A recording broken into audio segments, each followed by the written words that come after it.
Good afternoon. My name is Kimberly Spears and I'm the Executive Director of the Anderson Art Center. Thank you so much for joining us for our 41st annual juried exhibition. We were thrilled to have over 255 artists enter the show this year with a multitude of media entered and represented in the show. We are so very fortunate to have so many talented artists in this region and feel really grateful that they still consider this art center one of the best places to exhibit their work and also be a part of this traditional show that we have.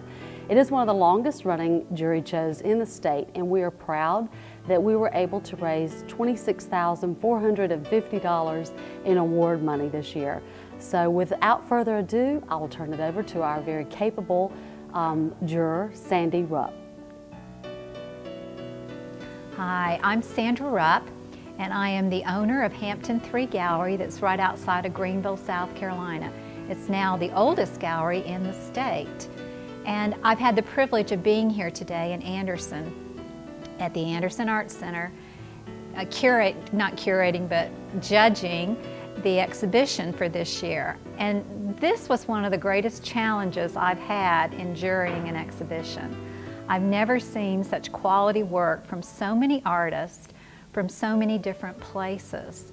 So it's been an education for me to see artists that I've never heard of, never seen. And behind me is the top award for the fine craft that I gave. This particular artist intrigued me because of the different textures that was used in composing this sculpture. He looks like he could be something out of Midsummer Night's Dream. But the figure to me was well defined, and the creativity and just somewhat of the whimsicalness of it also attracted me in giving it the Top Craft Award. This is the work that I selected as best of show for the exhibition.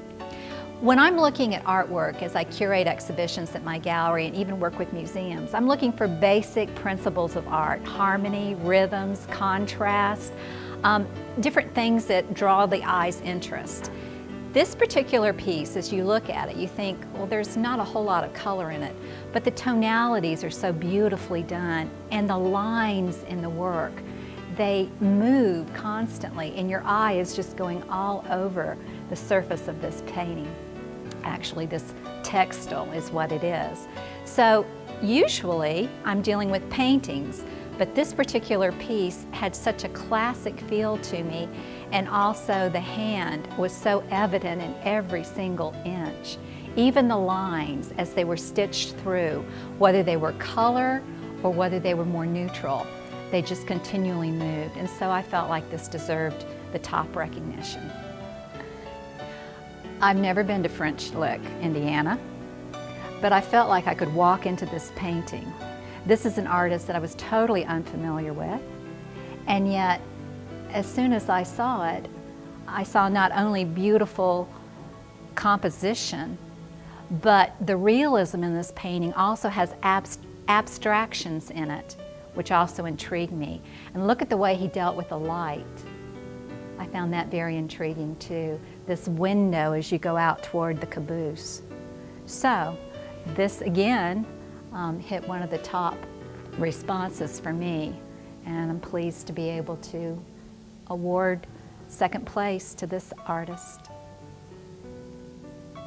When I first looked at this work, I thought it was a monoprint, and then I looked closer at the surface, and what the artist is doing is texturizing his surface, cracking it, and then there's surprise elements of collage.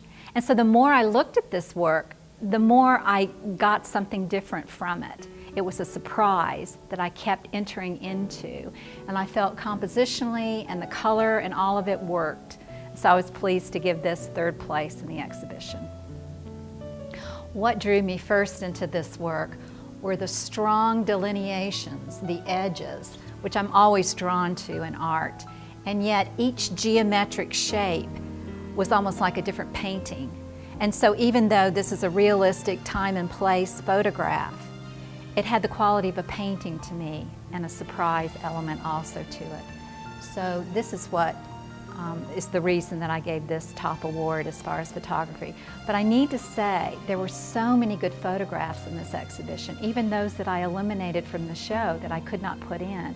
I wish I had had 20 to 30 more awards to give because it was such a strong category. This was my choice for the top watercolor in the show.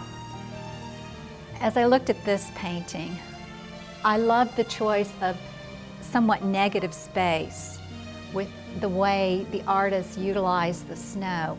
And then within these other shapes and forms, you've got myriad colors, so much detail work in here. So you have the response of the rest and the beauty of the snow, and then all the intricate detail beautifully done through the rock formations. Again, a wonderful example of watercolor. And finally, I'm holding Mr. Plume. The first time I saw this creature, I just smiled. He's so whimsical, so delightful. I thought he was made of wood until I picked him up and placed him on my lap. Kind of reminiscent of self-taught artist. I know nothing about this artist, but he created a mood when I looked at him. And I think this is a good reason to encourage anyone that wants to put their hand at art to keep going, whether it's a self-taught artist, whether it's an artist that has a master's degree at an art university, or whether it's a child that just wants to explore color. We all need to explore what we yearn to express. And this expression was one of delight for me. So I encourage all of you to enjoy the show. I'm glad I was able to be a part of it. Thanks to Kimberly and her staff. I appreciate what the Anderson Art Center does, and let's just keep going. Thank you.